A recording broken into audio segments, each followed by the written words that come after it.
Bagaimana menginovasi kurikulum tadi, sistem pembelajaran, agar apa? Agar project based learning-nya jalan, TEVA-nya jalan, menghasilkan produk nyata, serta ini semua dapat soft skill leadership mahasiswa dapat.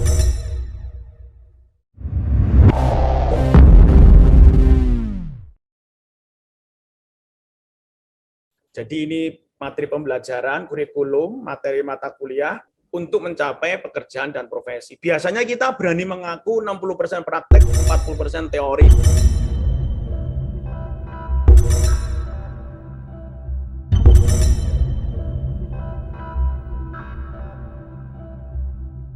Nah, intinya materi pembelajaran ini adalah untuk mencapai pekerjaan ya, lulusan nanti biar mendapatkan pekerjaan atau mungkin profesi atau kewirausahaan. Dengan dia ikut mata kuliah A, B, C, D, F, G, A, B, C sampai macam-macam. Menurut anggapan kita, semua perlu diajarkan, semua penting.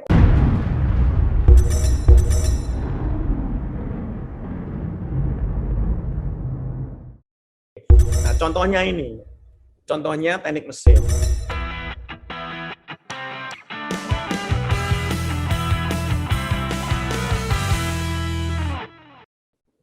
Teknik mesin itu yang penting bisa ngikir, bisa membubut, bisa ngelas, bisa product design, bisa CNC, bisa CAM, harus bisa ngecor, 3D printing, CAD, kontrol otomasi, pneumatik, semuanya penting dan harus diajarkan. Dan masih banyak lagi materi-materi yang lain. Nah, kita juga ngeset satu capaian pembelajaran. Jadi ini satu capaian pembelajaran ya, ini level kompetensi minimum yang diharapkan itu semua harus ahli. Kita pengen menyeragamkan anak itu harus ahli di semua bidang. Guru dan dosen itu mengajar di kelas masing-masing, seminggu sekali ketemu di kelas. Atau kadang-kadang menggunakan sistem blok untuk mencapai masing-masing ketercapaian mata kuliah ini. Nah, seluruh mahasiswa itu bersama-sama wajib mengikuti alur ini. Jadi ini diseragamkan.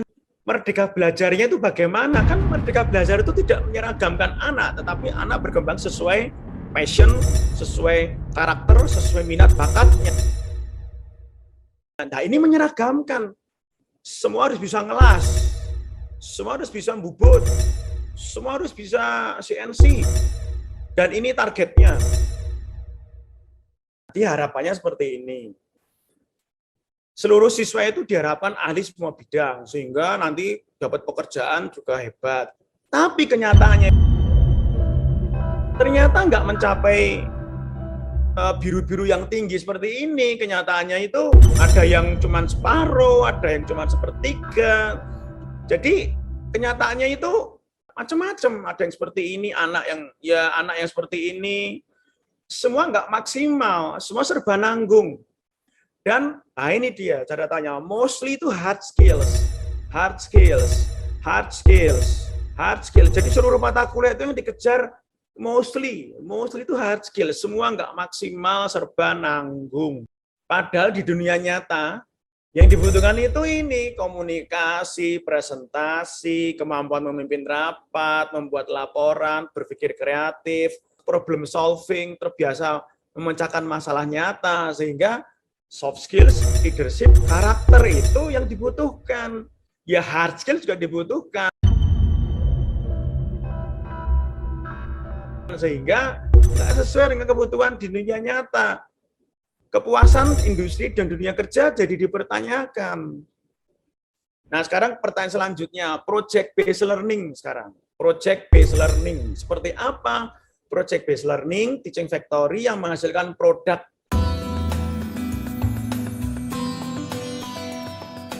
Masing-masing mata kuliah itu biasanya menghasilkan proyek. Masing-masing dosen kasih proyek, kasih PR, masing-masing dosen. Jadi nggak ada kolaborasi antar dosen. Biasanya gitu ini tiap-tiap dosen.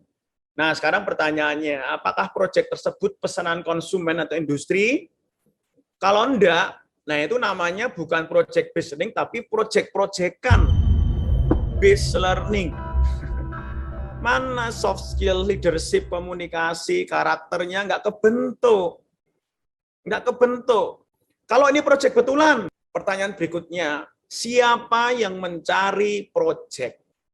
Siapa yang dapetin proyek? Dosen, kampus, dekan, rektor, direktur, atau mahasiswa? Biasanya mahasiswa enggak.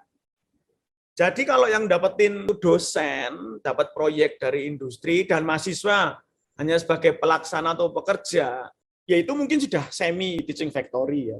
Tapi mana soft skills karakter leadership-nya? Anak-anak hanya sebagai pekerja, anak-anak sebagai pelaksana. Jadi melatih mahasiswa sebagai pelaksana, sebagai pekerja, soft skill-nya mana, leadership-nya mana.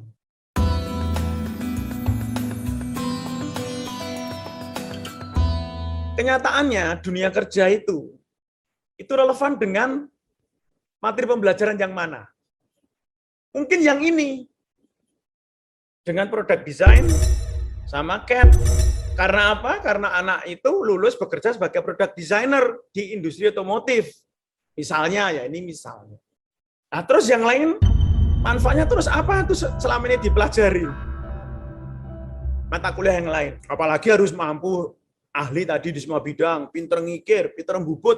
Apakah nggak sayang banyak waktu, tenaga, resource, logistik yang terbuang? Karena ternyata hanya sedikit materi yang relevan digunakan di dunia kerja dan kewirausahaan. Nah, ayo mari berubah, cari solusi inovasi. Nah, bagaimana kalau begini? Materi yang lain dikurangi dan dipadatkan. Nggak usah kebanyakan materi, kurangi lah, kenyataannya nggak kepakai semuanya. Dan dipadatkan. Caranya gimana? Kita rancang, jangan tinggi-tinggi. Kalau tadinya kan tinggi segini tadi, capaiannya kan. Sekarang kita rancang secukupnya saja. Mungkin nggak sampai 2 minggu full kalau sistem blok, mungkin cuma 3 hari aja. Setiap anak-anak itu wajib belajar A, B, C, D, E. Jadi tidak wajib jadi ahli di semua bidang materi. Terus materi lain dikurangi, dipadatkan. Nah, ini diturunkan ya. Ini diturunkan ya, ini targetnya diturunkan. Dan ini terutama soft skills-nya dipastikan ya. Dan kuliah di sini itu fungsinya adalah untuk fondasi dasar. Tercapai, insya Allah tercapai semua. Minimum tercapai semua. Nah, ini di semester awal. Ini semester awal, semester 1 dan 2 itu untuk memastikan semuanya tercapai. Lalu pembelajaran dilanjutkan dengan apa? Dilanjutkan dengan project based learning, PBL. Ini wujudnya kayak gini, nih tiap hari kuliahnya seperti ini. Garap project, terima pesanan project, dan sebagainya. Project based learning yang terintegrasi, sesuai passion, minat, dan bakat anak. Tidak ada skat-skat antara mata kuliah. Ini di semester 3 dan seterusnya. Nah, project real itu dicari oleh mahasiswa sendiri. Jadi mahasiswa itu nanti ada yang jadi marketing nih di sini ya. Di sini ada yang jadi marketing, ada yang jadi manajer, ada sales gitu. Yang cari project jangan dosennya. Kalau yang cari project dosennya ya wajar dapat project. Yang cari project mahasiswanya juga dari industri bisa, dari konsumen, stakeholder, atau project bisa disesuaikan dengan kondisi lokal. Dan peralatan lab, nah ini peralatan labnya itu juga sesuai saja proyeknya. Kalau peralatan labnya mungkin terbatas, ya proyeknya jangan yang canggih-canggih. Jadi bukan alasan kalau nggak punya alat terus nggak bisa melakukan ini, itu bukan alasan. Yang penting anak itu punya kemampuan soft skill, leadership, karakter lengkapnya. Dan menghasilkan produk real, dikembalikan ke konsumen. Produk inilah yang nanti bisa jadi produk startup tadi itu, atau mungkin ini teaching factory. Tadi kan butuh produk, ini jelas ada produknya loh, ada pesenannya. Jadi mahasiswa itu setiap hari kuliahnya ya seperti ini ya. Nah, ini wujudnya. Ini wujudnya kayak gini, nih tiap hari kuliahnya seperti ini. Garap project, terima pesanan project, dan sebagainya. Nah, selanjutnya bagaimana? Apa yang terjadi pada mahasiswa? Ini salah satu contoh. Kayak tadi, bekerja sebagai product designer. Maka dia akan selama project based learning, dia akan fokus di product design sama CAD. Dia nggak akan terlalu banyak pegang mesin bubut atau mesin las, tapi pernah belajar ngelas dan pernah belajar bubut, pernah belajar CNC, tapi fokusnya di project ini itu dia ini. Nah, ini nomor 4 ini. Terus ada yang sebagai marketing. Nah, sebagai marketing dia fokus di marketing sampai optimal. Dia punya kemampuan produk desain, CAD. Nah, marketing tuh ini. Ini dia sebagai marketing. Kemudian ini sebagai operator mesin. Dia hebat di bubut sama CNC. Sama juga bisa CAD dan bisa CAM. Yang mana gambarnya ini yang pegang mesin di sini. Kemudian dia jago bubut sama ngelas juga bisa.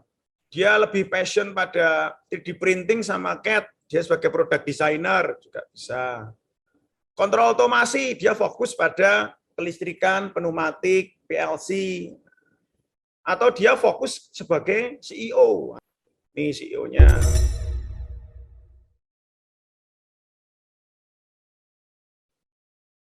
Dan bahkan mata kuliah matematika, bahasa Indonesia, agama bisa bertim teaching dengan project based learning ini. Jadi dosen-dosen matematika, agama juga bisa berkolaborasi dalam di sini.